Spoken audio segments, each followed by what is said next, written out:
So guys, आजकल बरसात का मौसम चल रहा है और आज हम आपको बताएंगे प्राणायाम के बारे में। तो आप तैयार हैं सीखने के लिए?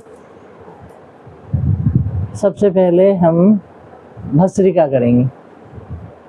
5 मिनट तक हम भस्त्रिका करेंगे। पहली बार हम 4 से 5 बार करते हैं और फिर बाद में अपना टाइम बढ़ाएंगे। तो देखिए आप, बरसात का मौसम चल रहा है और स्वस्थ रहना भी ज़रूरी है। दवाइयों पे रहना कोई अच्छी बात नहीं है। हम प्राणायाम करके, आसन करके हम स्वस्थ रह सकते हैं। तो आप तैयार हैं करने के लिए? चलो करते हैं। तो पहला हम भस्त्रिका करेंगे। सांस को गहरा सांस भरेंगे और धीरे धीरे हम उसे निकालेंगे। थोड़ा गहरा भर के सांस रोकेंगे वहाँ पर और धीरे धीरे वहाँ से निकालेंगे। फिर निकाल के रोकेंगे वहीं पे और फिर धीरे धीरे फिर रोकने के बाद फिर भरेंगे।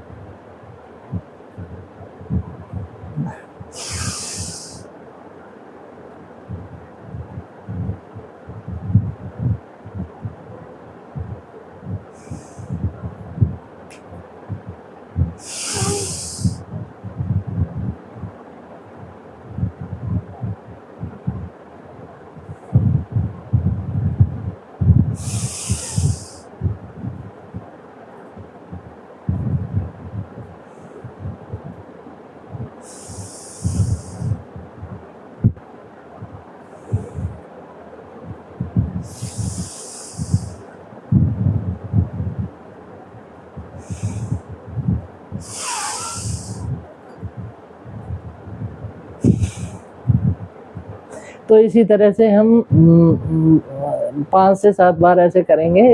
और जब भी हम कोई भी व्यायाम या कोई भी प्राणायाम करेंगे तो रीढ़ की हड्डी हम बिल्कुल सीधी रखें, जिससे हमें ज़्यादा से ज़्यादा लाभ मिल सके।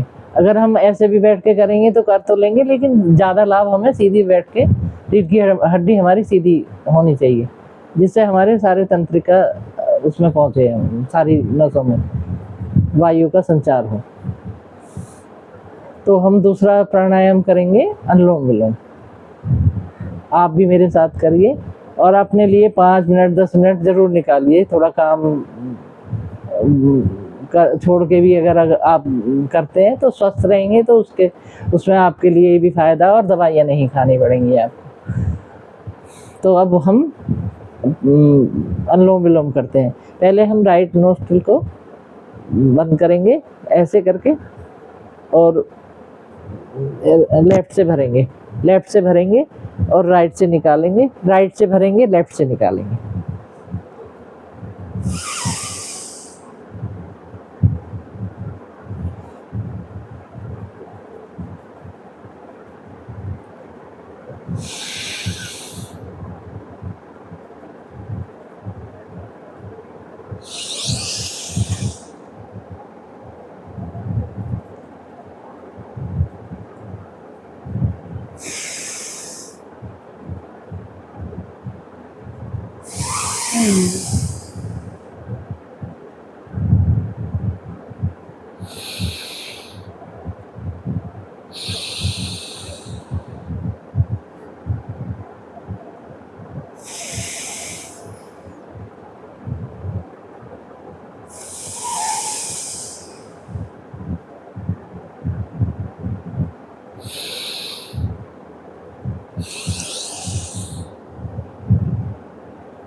और एक और बात का आपको ध्यान रखना है इसमें, जैसे ही आप सांस भरेंगे तो थोड़ा रोकेंगे और फिर रोकने के बाद कुछ देर बाद निकालेंगे, निकालने के बाद फिर रोकेंगे सांस को वहीं पे और फिर भरेंगे।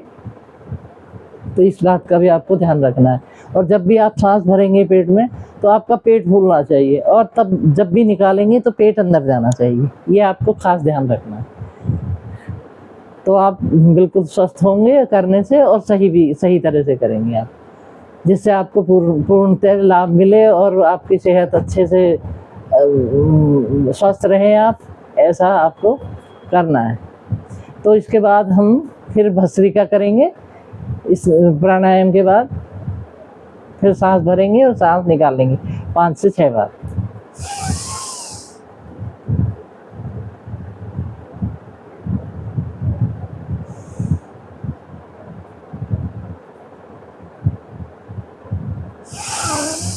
सांस भरा, वहीं पे रोक लिया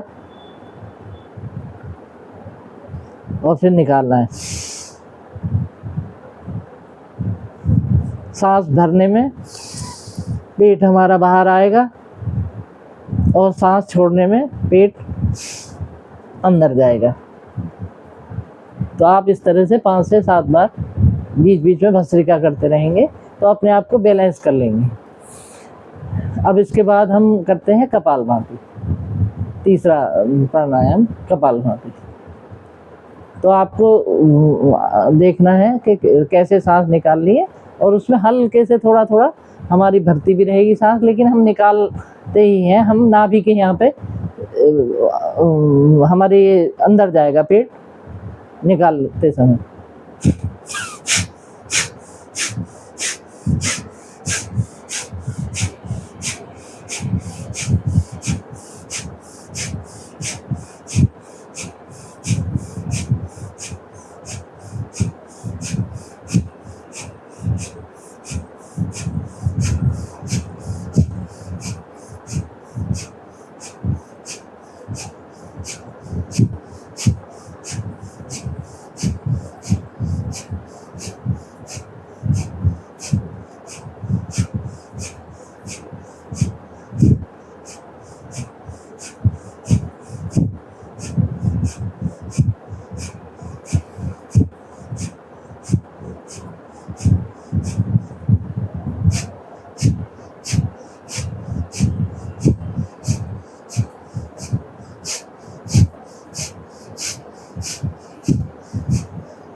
इस प्राणायाम को करते समय हम जब सांस निकाल रहे हैं तो हमें ऐसा मन में विचार रखना चाहिए कि जैसे हमारे सारे रोग निकल रहे हैं, और थोड़ा हम सांस भर रहे हैं तो ऐसा महसूस करना चाहिए कि हम जो स्वच्छ वायु अपने अंदर ले रहे हैं और हम ऊर्जित हो रहे हैं।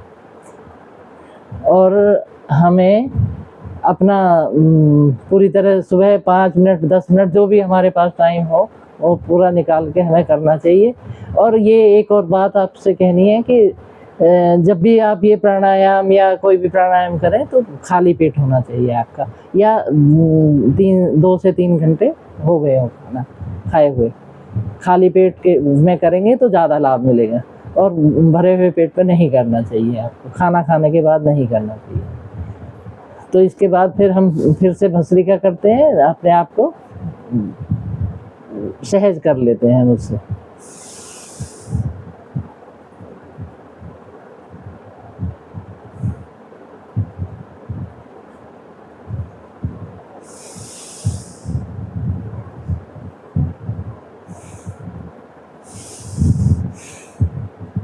तो गाइस आप इतना करिए, और आगे फिर कल देखने के लिए और मुझे फिर मैं आगे आपको बताऊंगी और आप करते रहिए, स्वस्थ रहिए।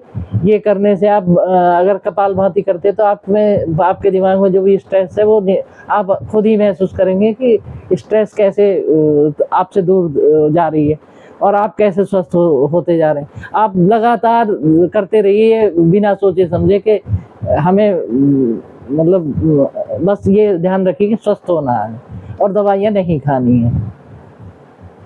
जितना कम से कम दवाइयाँ खाएं उतना अच्छा है।